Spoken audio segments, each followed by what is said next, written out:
Allow me to introduce another one of my favorite authors on the subject of buffalo. This is The Bison of Yellowstone National Park, which was actually a study that was undertaken by Margaret Meagher in 1970. She was one of the very first people to dedicate so much time and years of study to bison specifically, and she was a very well recognized biologist. One of the things that she writes, and this is about bison behavior, is that one exception to the usual wariness of bison, she's talking about how they usually move off. And since we have been, in the last couple of videos, talking about how close you can get to buffalo, I'll go ahead and read this. She's talking about the senses and disposition of the buffalo. Bison use the senses of smell, hearing, and sight. She notices that their reaction to odor is more often marked than the reaction to sight or sound. Now that is very important to note, more marked, because they do react to sight and sound, but it is much more subtle. Bison are typically alert and are wary of an observer, whether they're seen or heard, but a careful approach to a viewpoint is often impossible if the wind is not carried to the scent of them. After an observer is scented, flight is usually immediate for at least a short distance. Sight more frequently causes flight than does sound, and an observer sighted on foot is more disturbing than one on horseback.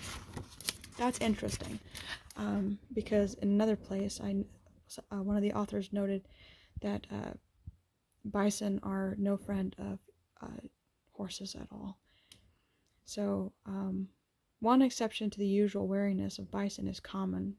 Solitary bulls are probably as aware of an observer in a given set of circumstances as in a group of bison. However, these bulls are much more inclined to stand their ground, particularly near roads, where they are more accustomed to people. Their tolerance of approach is misleading. They are not aggressive, but when approach is beyond tolerance, they will depart. The line of departure may be through or over unwary people who sometimes nearly surround around one of these bulls. So this is very, very interesting. Now, as you'll notice, and as I've noticed through when I'm reading about bison, their behavior, as observed, is highly contradictory. In fact, Rowe, he wrote an entire huge, this whole Bible-sized book here is pretty much an argument about how contradictory bison have been in history, and how people write about one thing and then the next guy comes around and he contradicts it. But the thing that is seldom noted about bison behavior, which was just briefly touched on in Lott's book, was that bison's behavior is not a set point. It's not one size fits all. The bison's behavior is dependent on its circumstances, on the situation, on the environment, and on the culture of the herd. Their behavior is described as different across a lot of different herds. This book by Berger and Cunningham studies the Badlands herd, and they did a particular study that was very interesting, because they made sure to take note of individual animals and how they were responding to their environment and different behaviors and that much.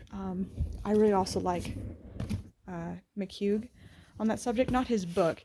His book was written to the common audience, so it's more like a entertaining read than a scientific read, but he gives you a lot of points in history, points of reference, things to look up online that are pretty cool. But his studies, the essays that he wrote to the scientific papers, those are definitely worth reading, in my opinion.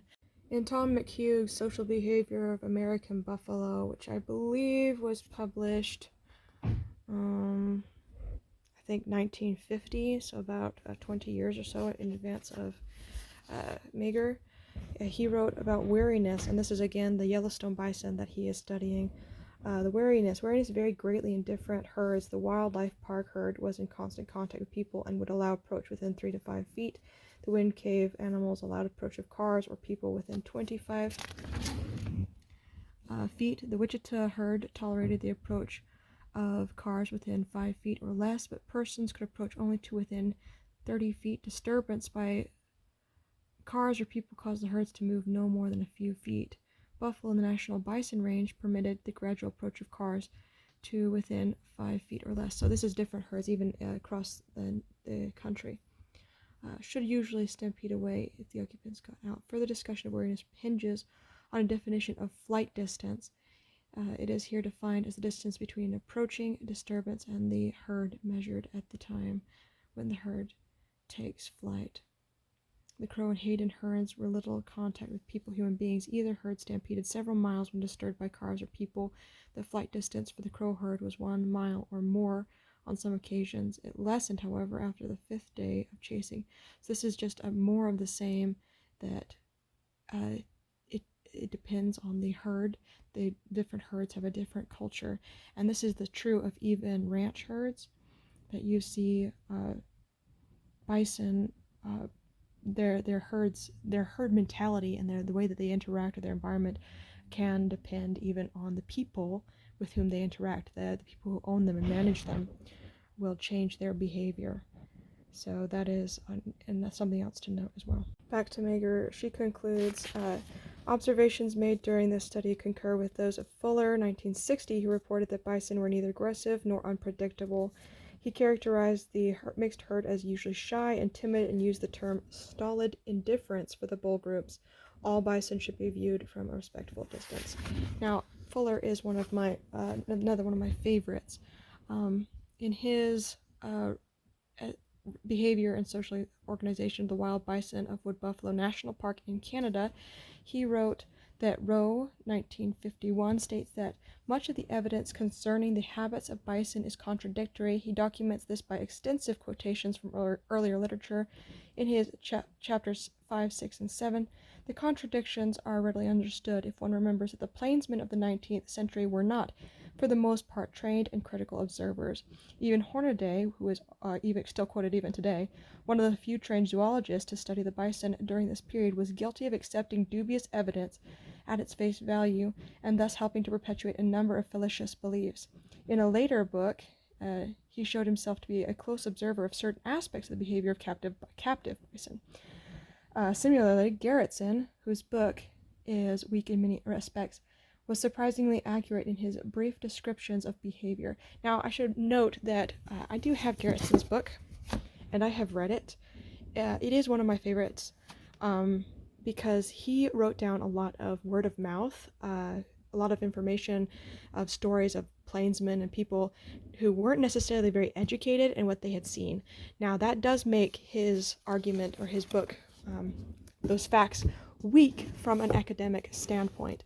But as from a historical standpoint, it's actually very interesting and good to have on hand. And I do love his descriptions of bison behavior. But over here again, the senses, the capacity of an animal to adjust to its environment, either physical, biological, or social, depends in a large measure upon the possession and relative development of sense organs. Yada, yada, yada. In general, the senses of bison are well developed. Bison detected a moving jeep at distances of more than a mile and a horse and rider at 0.8 miles. I have had similar experiences on foot and with motor vehicles of various types. I have noticed that the flight distance is usually greater from a man on foot than from a motor vehicle. It is apparent, therefore, that bison can see and distinguish between objects at considerable distances, which is hilariously doubted even by ranchers today. As might be expected from the prominent external ear, the ear of hearing is also acute in bison. They react to small noises, such as the accidental cracking of a branch underfoot at distances of 100 to 200 yards. On cold winter days, the noise of frozen branches brushing against heavy clothing can also be detected by the animals for some distance, and they will often spoil a stalk. On one occasion, so he gives some examples, and you guys can pause that and read it if you would like. Sense of smell is highly developed and appears to be a prime importance in detecting danger. Bison are frequently permitted a guarded, but I cannot recall, a guarded approach by a person that they have detected either by sight or hearing, but I cannot call an instance of hesitation once they had caught any scent. And then he quotes McHugh, which we have already looked at. So by all of that, I hope you're able to see that some of the authors, although they have come from totally different backgrounds. Fuller was a game warden, I believe. Meagher was a biologist. She worked for the National Parks Service.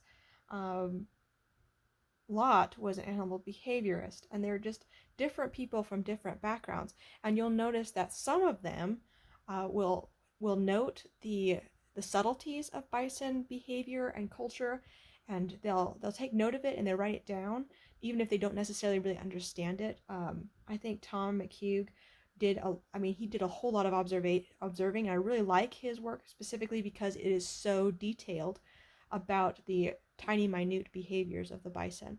But there are others like Lott, who was an animal behaviorist, as I noted. He specifically instructed his students in the narrative to ignore the more subtle aspects of bison body language and behavior, in favor of helping them to recognize and see the more obvious things, the more showy and flashy aspects of the bison's behavior. Now, I wanted to point that out specifically, that is noted by several authors, and the contradictory behavior of bison, as noted by Rowe. The bison appear to be contradictory because of those tiny, tiny little details that are being overlooked or ignored in some cases. But they make a whole lot more sense if you look at it as a whole and if you pay attention to those really tiny, tiny things, like the fact that the bison are noticing when people are near them in Yellowstone and they aren't moving off. That's not because they don't see them. They give every indication in their body language and their behavior that they don't. For example, they keep grazing, they keep eating, and they don't show you that they notice or that they're alerted and aware of you when you are getting too close. But they will tolerate it. They'll let you get close, and they'll pretend not to notice. But their senses are developed in such a way that they do notice you, and they do care. And so that is just incredibly fascinating to me that it has been noted by several authors and also ignored by several authors. But it's beautiful. It's something that I'm just really into. So